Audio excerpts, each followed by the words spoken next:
Everybody, welcome to Monster Territory, brought to you by the Foul Territory Network, partnered with Nesson. We have a very special guest here today. We have Alex Speier of the Boston Globe. My friend, welcome to the show. It's a pleasure to have you on. Yeah, thanks so much, Robbie. Glad to be able to join you. Yeah, I've been a big fan of your work for a while now, so I'm very excited to talk a couple of things with you here today. We're going to be talking about the updated Baseball America Top 10. I've been a big fan of Baseball America for as long as I can remember. I remember when I was a kid seeing the Baseball America magazines, when I go to Books A Million and whatnot. So excited to get your Nice. thoughts on that. And then we're going to talk a little off season here as well. But let's dive into Baseball America here before we really get to the off season meat and potatoes. It's been a couple of weeks now since you've posted your top 10. How are you feeling about it now that things have simmered? Are you still feeling good about your top 10? What are you thinking? I mean, I don't know that anyone ever feels particular confidence in the exercise of ranking prospects years before they make it to the big leagues. But yeah, I think that the top 10.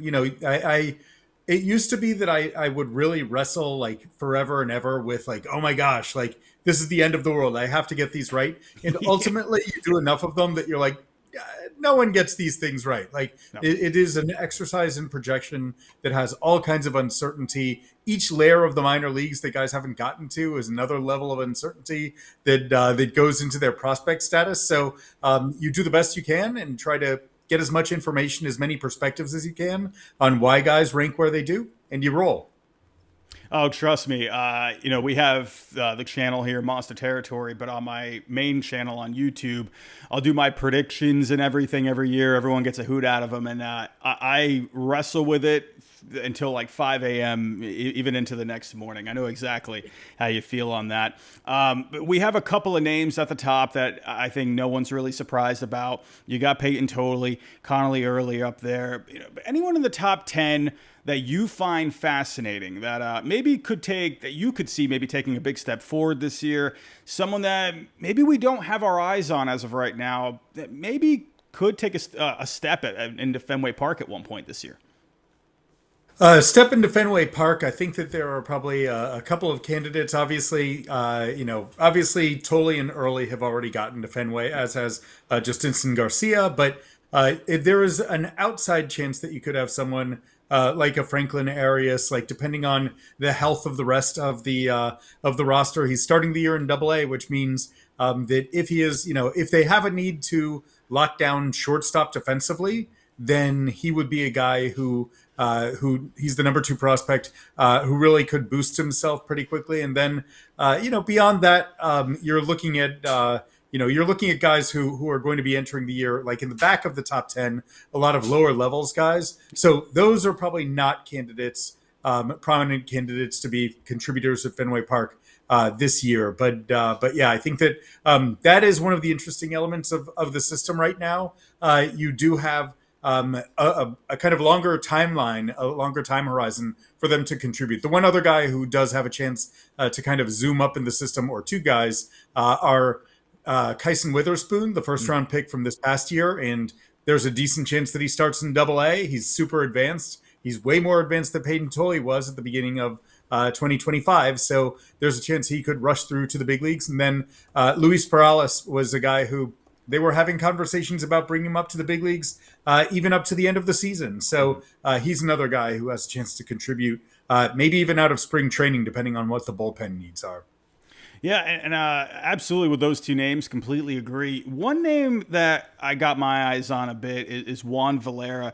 A small sample size last year, 38 innings, but a good strikeout to walk ratio. Was flashing some pretty good stuff, good velo on the fastball, pretty good breaking stuff as well. What are after your research and whatnot, and keeping track of everything there? How are you feeling about someone like him that could maybe take a big step forward this year? Yeah, he has a chance to fly up into top 100 lists by the end of this year, and if he's healthy, stays on the mound and kind of controls some of the, like if some of the surface level results start to follow some of the underlying stuff grades, and particularly the willingness to pound the strike zone, high strikeout rate, low walk rate as a teenager, if he's able to build on that, then his prospect ranking could soar, but I would be surprised to see him fast tracking to the big leagues this year, just because he's so young, Yeah. and they just need to kind of like build a foundation for him that's going to be predicated on durability and a little more competition against advanced pitching. Oh, for sure. I love the fact that we're even talking about pitching prospects because that felt so non-existent for a while. The days of hoping for Henry Owens to make an impact, it's nice to see that, we have a lot of pitching in the system. But when it came to your top 10, was there anyone you were wrestling with that you were, banging your head against the wall like, "Ah, man, I really want to get this guy in the top 10, but maybe not quite there yet." I think the one that I wrestle, yeah, you typically wrestle a lot at number 10, right? Like that's because that's you're in or you're out, and so that's when you think long and hard about. And particularly when you're picking a guy like Dorian Soto, who has only played in the DSL at this point, Yes. then that's a pretty big dice roll because DSL stats are rarely predictive, but there are some explosive tools there that give him a really really high ceiling if he ends up, but with a whole lot of uncertainty related to it. So I wrestled quite a bit between him and Marcus Phillips, who was the Red Sox other first round pick behind Kyson Witherspoon this year. Marcus Phillips is someone who has huge stuff, right? Like he was able to sit at 97, touch triple digits at Tennessee. There's a pretty good amount of runway left in front of him. There's not a lot of floor, much like Dorian Soto. There's a really big ceiling. So that was the one that I went back and forth with. But I'm ultimately like, they're both, for me, they were both fringe top 10 guys, right? Like you're fine. I was comfortable enough with the idea that one of them was going to be in, one of them was going to be out. They're both really interesting high ceiling dudes. Mm-hmm. So that's the incentive to get them in, but they have no floor based on their histories. So you don't feel too bad about them not being in. Sure, sure. And there was one name I got to ask you about that was not on the top 10. Mikey Romero. He came on the show a little while back. Guy that's been really working hard there in the system. What are your thoughts on Mikey Romero right now? Is that a guy that you could see, maybe taking a step forward this coming year? Mikey. First of all, like he finally had a healthy season, which was Yes. incredible to see this year. He's gone through an incredible amount of adversity in the relatively short period during which he's been a professional. So it was really great to see him on the field as much as we did. Mm-hmm. In terms of in terms of his development path, it's becoming a trickier path for him to be a steady big league contributor because whereas he was drafted as a middle infielder with an elite hit tool, and the Red Sox hoped that the power would follow.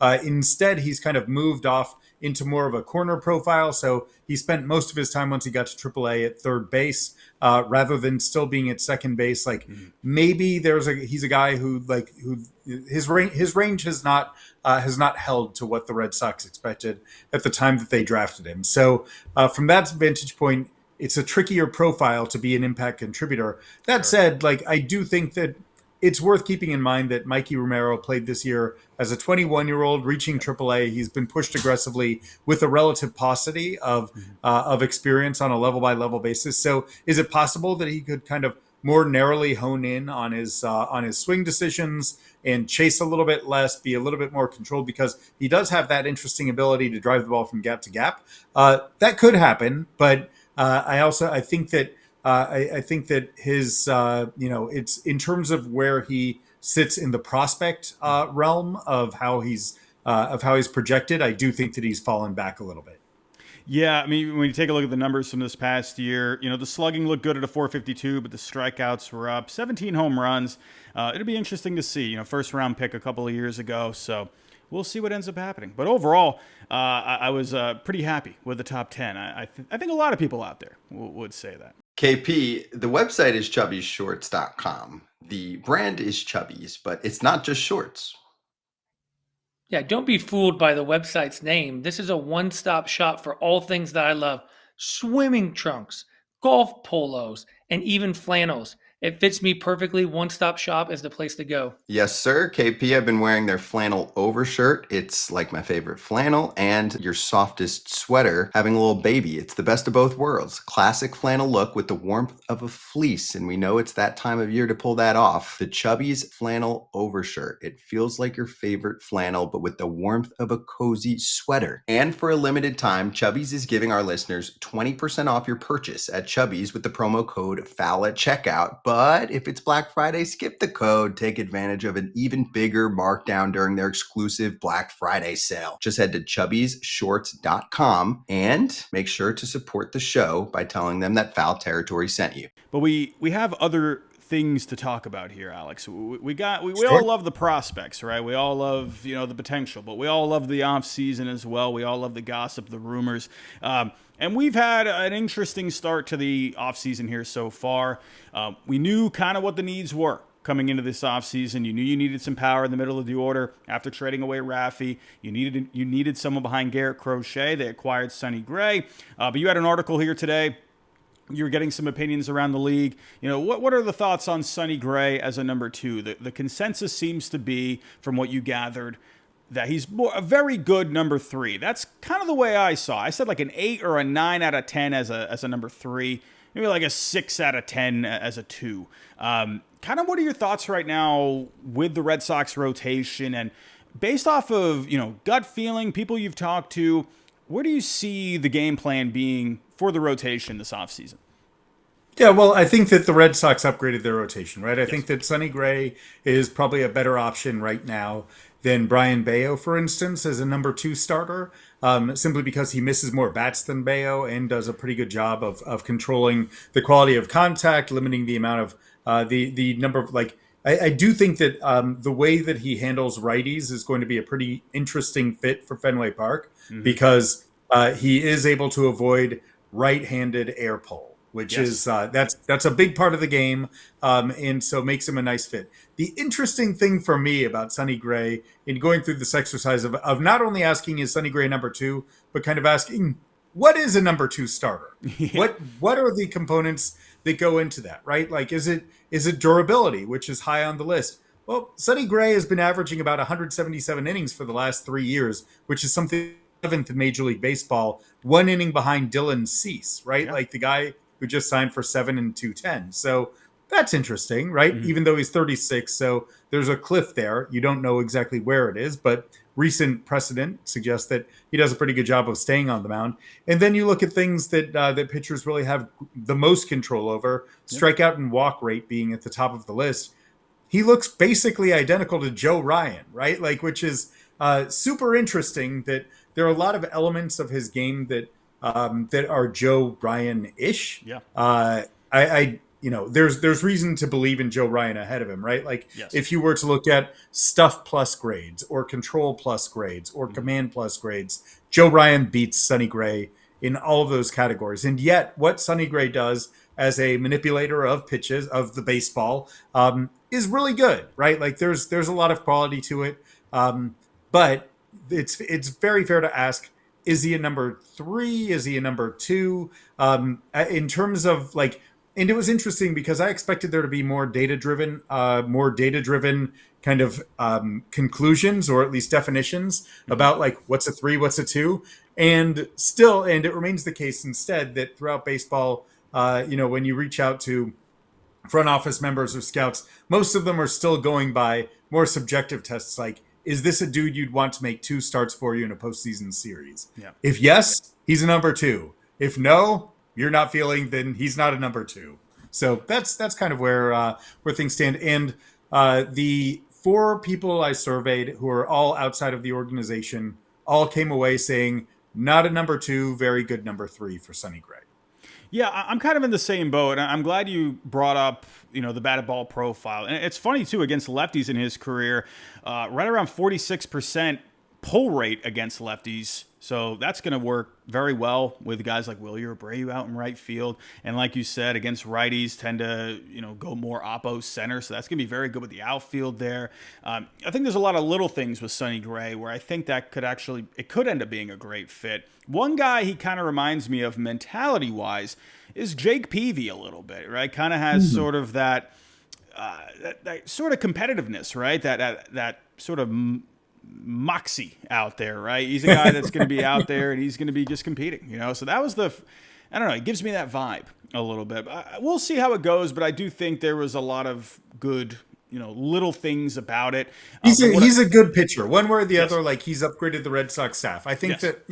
that is there room for further improvement, right? Like, do the Red Sox from here try to forge a rotation that, let's face it, like the Yankees have returning Max Fried, Carlos Rodon, who was really good last year, even though he wasn't great in the postseason, Cam Schlittler, who shows all the promise in the world, and eventually Garrett Cole. Are the Red Sox going to be going starter for starter with them as things currently stand?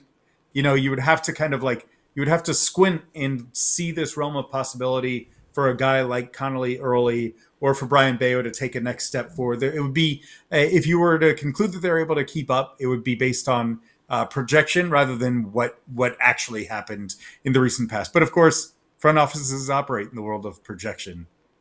Yeah, and the Red Sox, they've been deep into that. When it comes to the rest of the rotation, do you see them, you've kind of seen reports a little bit lately from different outlets out there where, maybe it's like 50-50 now where they do maybe go add another guy. How are you feeling about that one?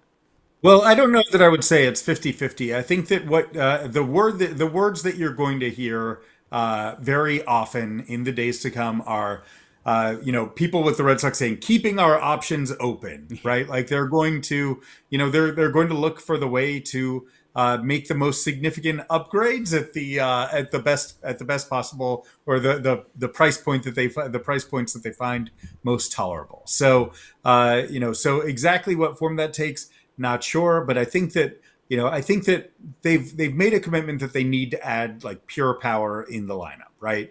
And Bregman being kind of like the baseline standard for that. And maybe, he's not the pure home run hitter, although he was hitting for a ton of power prior to the injury last year. But, they're going to be involved in the Pete Alonso sweepstakes and sweepstakes for other guys who would add some middle of the order thump. So I think that they'll add one major bat, and then it feels like there's probably going to be one additional move beyond those two. And whether that's a mid-tier free agent or whether that's using some of the trade avenues they have, specifically with their big league outfield group. Like, it feels like there's one additional move, whether it's going to be upgrading the rotation or whether it's going to be trying to lengthen out the lineup with another major addition. That's just the sense that I have. But I think that it would be it would be a little bit misleading to say, oh yeah, they're going to there's a 50-50 chance of them getting another elite starter, because I don't really think that that's kind of how they're approaching broadly the chances to get better. Yeah, for sure. There's so many avenues they could go, and if they are to, have a line of where, we all love talking the payroll here. I mean, we're just the messengers where, everyone gets all riled up over the payroll, but there's still a lot of routes they could go. If they want to have a line, they can make trades out there. One guy that is, constantly coming up on the rumor mill, you got Jarren Duran, maybe Willie Abreu. What are, you've been talking about this as well. The Royals, maybe they could be doing something over there. I feel like, maybe you have to wait for this offseason to unravel a little bit more, wait for free agents to come off the board. Maybe teams like the Royals, maybe even the Reds, could make a play for someone like Duran. What are your thoughts right now when it comes to their trade markets? Keeping their options open. Yeah. I do think that one thing that probably merits mention is that the Red Sox aren't in a great spot to be able to keep trading from their young talent base. I do think that, the Crochet deal left a mark, right? And I do think that it was a year where you had a couple of guys making major steps forward. And I think that Tolley and Early led the charge there. But otherwise, it wasn't a year of huge developmental leaps for the Red Sox that really kind of raised the overall value of their farm system. You didn't have a bunch of breakthrough seasons. Like, you didn't have the kind of Christian Campbell position player 2024 circa 2024 trajectory happening anywhere in their system. So I do think that they have to be a little bit careful about their younger talent base and trying to like buy time for guys to be able to increase their value, whether it's as future Red Sox big leaguers or whether it's as trade candidates. And so, because of that, I think that that's part of the reason why you hear a lot of their trade conversations centered around the idea of dealing one of their outfielders, particularly given that they do have this significant inventory of left-handed hitting outfielders. Yeah, absolutely. There's a lot that can happen here. The off season is still very much young, and we got a lot more time here. And I know you're excited for the winter meet. You are going to the winter meetings, right? I am. I'll be in the happiest place on earth. You betcha. Well, let people at home know where can they find you, where can they read all that you have to say, especially from the winter meetings.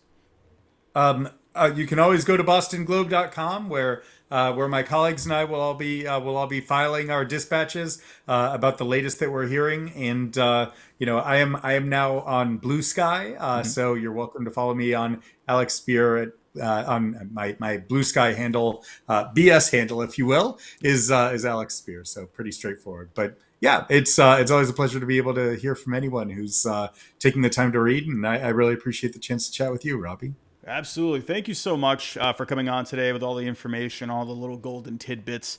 But everybody, thank you for watching here today. If you're kind of the way out, hit the like button, subscribe if you're new, and we'll talk to you next time.